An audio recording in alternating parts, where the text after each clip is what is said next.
devant le mari et les enfants. Le voyou glisse sa main sous la jupe de la femme. Le mari intervient immédiatement.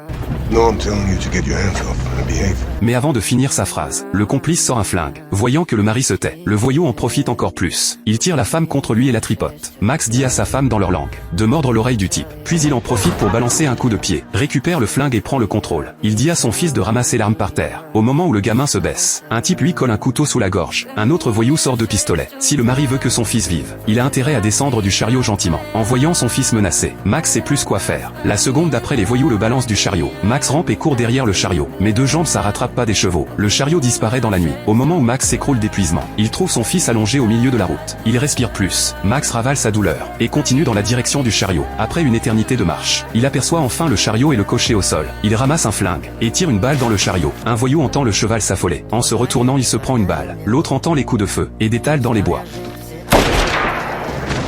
Max le touche quand même. Il fonce sur le type et tire encore et encore jusqu'à la dernière balle. Max arrive enfin au chariot. Sa femme est déjà morte à l'intérieur. Il voulait juste les faire venir pour une vie meilleure. Au lieu de ça, ils sont séparés pour toujours. Quand le grand frère de Max rentre, il voit les deux corps sur le lit et serre Max en silence pendant qu'il pleure, sans savoir que leur malheur fait que commencer. Les deux types que Max a tués, l'un d'eux était le frère de la brute du coin. La brute menace le shérif et le maire. 12 heures pour trouver le coupable. Sinon tout le village y passe. Pour pas l'énerver, il lui ramène deux pauvres types, un handicapé sans jambes et une vieille de 80 ans. La brute les croit pas du tout. Il abat un homme sur place et annonce que le racket double tant que le shérif trouve pas le coupable. Max et son frère arrivent justement en ville pour vendre leur propriété au maire et quitter cet endroit maudit. Le maire prétexte que la ville est dangereuse et casse le prix volontairement. Max s'en fiche, il accepte direct. Ça éveille les soupçons du maire. À peine Max parti, les shérifs lui barrent la route. Max veut faire demi-tour. Une rafale le fait tomber de cheval. Max se retrouve en cellule. Son frère aussi se fait attraper. Le shérif reproche à Max d'avoir attiré les ennuis. Le lendemain, il le livre à la brute. Un voyou lui colle un poing direct, puis le traîne attaché à un cheval. Il le torture sans pitié, le suspend en plein soleil. Le maire vient même lui voler ses bottes, parce que l'argent de la vente est caché dedans. La cloche de la ville sonne.